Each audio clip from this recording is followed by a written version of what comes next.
Chapter 11. Of the difference of manners. What is here meant by manners? By manners, I mean not here, decency of behavior. As how one man should salute another, or how a man should wash his mouth, or pick his teeth before company, and such other points of the small morals, but those qualities of mankind, that concern their living together in peace and unity. To which end we are to consider, that the felicity of this life, consisteth not in the repose of a mind satisfied. For there is no such finus ultimus, utmost aim, nor summum bonum, greatest good, as is spoken of in the books of the old moral philosophers. Nor can a man any more live, whose desires are at an end, than he, whose senses and imaginations are at a stand. Felicity is a continual progress of the desire, from one object to another. The attaining of the former, being still but the way to the later. The cause whereof is, that the object of man's desire, is not to enjoy once only, and for one instant of time, but to assure for ever, the way of his future desire. And therefore the voluntary actions, and inclinations of all men, tend, not only to the procuring, but also to the assuring of a contented life, and differ onely in the way, which ariseth partly from the diversity of passions, in divers men. And partly from the difference of the knowledge or opinion each one has of the causes, which produce the effect desired. A restless desire of power, in all men. So that in the first place, I put for a general inclination of all mankind, a perpetual and restless desire of power after power, that saith only in death. And the cause of this, is not always that a man hopes for a more intensive delight, than he has already attained to. Or that he cannot be content with a moderate power, but because he cannot assure the power and means to live well, which he hath present, without the acquisition of more. And from hence it is, that kings, whose power is greatest, turn their endeavors to the assuring it a home by laws, or abroad by wars, and when that is done, there succeedeth a new desire, in some, of fame from new conquest. In others, of ease and sensual pleasure, in others, of admiration, or being flattered for excellence in some art or other ability of the mind. Love of contention from competition. Competition of riches, honor, command, or other power, inclineth to contention, enmity, and war, because the way of one competitor, to the attaining of his desire, is to kill, subdue, supplant, or repel the other. Particularly, competition of praise, inclineth to a reverence of antiquity. For men contend with the living, not with the dead, to these ascribing more than due, that they may obscure the glory of the other. Civil obedience from love of ease. Desire of ease, and sensual delight, disposeth men to obey a common power, because by such desires, a man doth abandon the protection might be hoped for from his own industry, and labor. From fear of death or wounds. Fear of death, and wounds, disposeth to the same, and for the same reason. On the contrary, needy men, and hardy, not contented with their present condition. As also, all men that are ambitious of military command, are inclined to continue the causes of war, and to stir up trouble and sedition, for there is no honor military but by war. Nor any such hope to mend an ill game, as by causing a new shuffle. And from love of arts. Desire of knowledge, and arts of peace, inclineth men to obey a common power, for such desire, conteneth a desire of leisure. And consequently protection from some other power than their own. Love of virtue, from love of praise. Desire of praise, disposeth to laudable actions, such as please them whose judgment they value. For of these men whom we contemn also the praises. Desire of fame after death does the same. And though after death, there be no sense of the praise given us on earth, as being joys, that are either swallowed up in the unspeakable joys of heaven, or extinguished in the extreme torments of hell, yet is not such fame vain. Because men have a present delight therein, from the foresight of it, and of the benefit that may rebound thereby to their posterity, which though they now see not, yet they imagine. And anything that is pleasure in the sense, the same also is pleasure in the imagination. Hate, from difficulty of requiting great benefits. To have received from one, to whom we think ourselves equal, greater benefits than there is hope to requite, disposeth to counterfeit love, but really secret hatred. And puts a man into the estate of a desperate debtor, that in declining the sight of his creditor, tacitly wishes him there, where he might never see him more. For benefits oblige, and obligation is thraldom, which is to one's equal, hateful. But to have received benefits from one, whom we acknowledge our superior, inclines to love. Because the obligation is no new depetion, and cheerful acceptation, which men call gratitude, is such an honor done to the obliger, as is taken generally for retribution. Also to receive benefits, though from an equal, or inferior, as long as there is hope of requital, disposeth to love, for in the intention of the receiver, the obligation is of aid, and service mutual. From whence proceedeth an emulation of who shall exceed in benefiting, the most noble and profitable contention possible, wherein the victor is pleased with his victory, and the other revenged by confessing it. And from conscience of deserving to be hated. To have done more hurt to a man, than he can, or is willing to expiate, inclineth the doer to hate the sufferer. For he must expect revenge, or forgiveness, both which are hateful. Promptness to hurt, from fear. Fear of oppression, disposeth a man to anticipate, or to seek aid by society, for there is no other way by which a man can secure his life and liberty. And from distrust of their own wit. Men that distrust their own subtlety, are in tumult and sedition, better disposed for victory, than they that suppose themselves wise, or crafty. For these love to consult, the other, fearing to be circumvented, to strike first. And in sedition, men being always in the procincts of battle, to hold together, and use all advantages of force, is a better stratagem, than any that can proceed from subtlety of wit.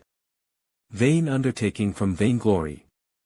Vainglorious men, such as without being conscious to themselves of great sufficiency, delight in supposing themselves gallant men, are inclined only to ostentation.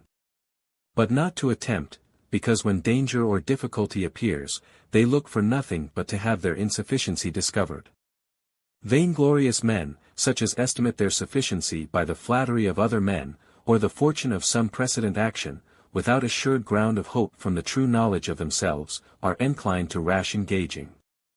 And in the approach of danger, or difficulty, to retire if they can, because not seeing the way of safety, they will rather hazard their honor, which may be salved with an excuse, than their lives, for which no salve is sufficient.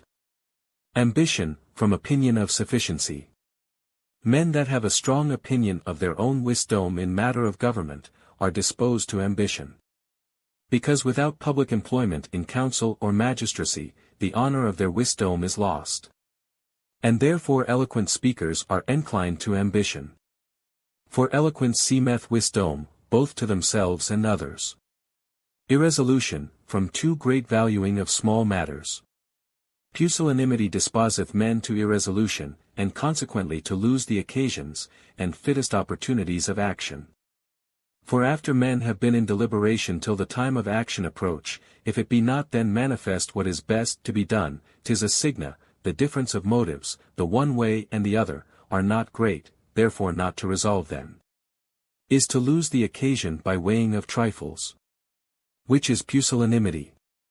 Frugality, though in poor men a virtue, mocketh a man unapt to achieve such actions, as require the strength of many men at once, for it weakeneth their endeavor, which is to be nourished and kept in vigor by reward. Confidence in others from ignorance of the marks of wisdom and kindness eloquence, with flattery, disposeth men to confide in them that have it, because the former is seeming wisdom, the later seeming kindness. Added to them military reputation, and it disposeth men to adhere, and subject themselves to those men that have them. The two former, having given them caution against danger from him, the later gives them caution against danger from others. And from the ignorance of natural causes. Want of science, that is, ignorance of causes, disposeth, or rather constraineth a man to rely on the advice and authority of others. For all men whom the truth concerns, if they rely not on their own, must rely on the opinion of some other, whom they think wiser than themselves, and see not why he should deceive them. And from want of understanding. Ignorance of the signification of words, which is, want of understanding, disposeth men to take on trust, not only the truth they know not, but also the errors.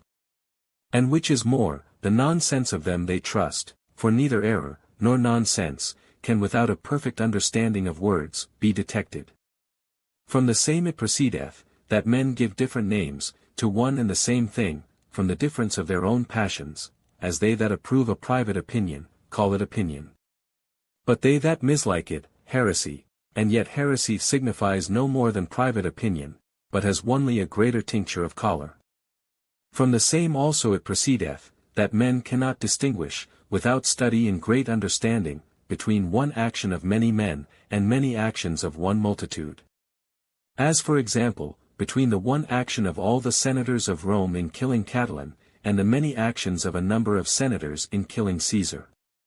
And therefore are disposed to take for the action of the people, that which is a multitude of actions done by a multitude of men, led perhaps by the persuasion of one. Adherence to custom, from ignorance of the nature of right and wrong, ignorance of the causes, and original constitution of right, equity, law, and justice, disposeth a man to make custom and example the rule of his actions. In such manner, as to think that unjust which it hath been the custom to punish. And that just, of the impunity and approbation whereof they can produce an example, or, as the lawyers which only use the false measure of justice barbarously call it, a precedent.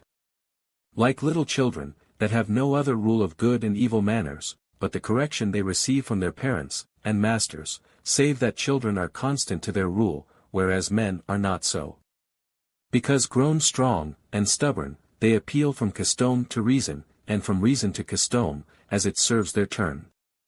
Receding from custom when their interest requires it, and setting themselves against reason, as oft as reason is against them, which is the cause, that the doctrine of right and wrong, is perpetually disputed. Both by the pen and the sword, whereas the doctrine of lines, and figures, is not so. Because men care not, in that subject what be truth, as a thing that crosses no man's ambition, profit, or lust. For I doubt not, but if it had been a thing contrary to any man's right of dominion, or to the interest of men that have dominion, that the 3 angles of a triangle should be equal to 2 angles of a square. That doctrine should have been, if not disputed, yet by the burning of all books of geometry, suppressed, as far as he whom it concerned was able. Adherence to private men, from ignorance of the causes of peace, ignorance of remote causes, disposeth men to attribute all events, to the causes immediate, and instrumental, for these are all the causes they perceive. And hence it comes to pass, that in all places, men that are grieved with payments to the public, discharge their anger upon the publicans, that is to say, farmers, collectors, and other officers of the public revenue. And adhere to such as find fault with the public government, and thereby, when they have engaged themselves beyond hope of justification, fall also upon the supreme authority, for fear of punishment, or shame of receiving pardon. Credulity from ignorance of nature. Ignorance of natural causes disposeth a man to credulity, so as to believe many times impossibilities, for such know nothing to the contrary, but that they may be true. Being unable to detect the impossibility and credulity, because men love to be hearkened unto in company, disposeth them to lying, so that ignorance itself without malice, is able to make a man bold to believe lies, and tell them. And sometimes also to invent them. Curiosity to know, from care of future time. Anxiety for the future time, disposeth men to inquire into the causes of things, because the knowledge of them, maketh men the better able to order the present to their best advantage. Natural religion, from the same. Curiosity, or love of the knowledge of causes, draws a man from consideration of the effect, to seek the cause, and again, the cause of that cause. Till of necessity he must come to this thought at last, that there is some cause, whereof there is no former cause, but is eternal, which is it men call God. So that it is impossible to make any profound inquiry into natural causes, without being inclined thereby to believe there is one God eternal, though they cannot have any idea of him in their mind, answerable to his nature. For as a man that is born blind, hearing men talk of warming themselves by the fire, and being brought to warm himself by the same, may easily conceive, and assure himself, there is somewhat there, which men call fire. And is the cause of the heat he feels. But cannot imagine what it is like, nor have an idea of it in his mind, such as they have that see it, so also, by the visible things of this world, and their admirable order, a man may conceive there is a cause of them, which men call God. And yet not have an idea, or image of him in his mind. And they that make little, or no inquiry into the natural causes of things, yet from the fear that proceeds from the ignorance itself, of what it is that hath the power to do them much good or harm, are inclined to suppose. And feign unto themselves, several kinds of powers invisible. And to stand in awe of their own imaginations, and in time of distress to invoke them, as also in the time of an expected good success, to give them thanks, making the creatures of their own fancy, their gods. By which means it hath come to pass, that from the innumerable variety of fancy, men have created in the world innumerable sorts of gods. And this fear of things invisible, is the natural seed of that, which every one in himself calleth religion. And in them that worship, or fear that power otherwise than they do, superstition. And this seed of religion, having been observed by many, some of those that have observed it, have been inclined thereby to nourish, dress, and form it into laws. And to add to it of their own invention, any opinion of the causes of future events, by which they thought they should best be able to govern others, and make unto themselves the greatest use of their powers.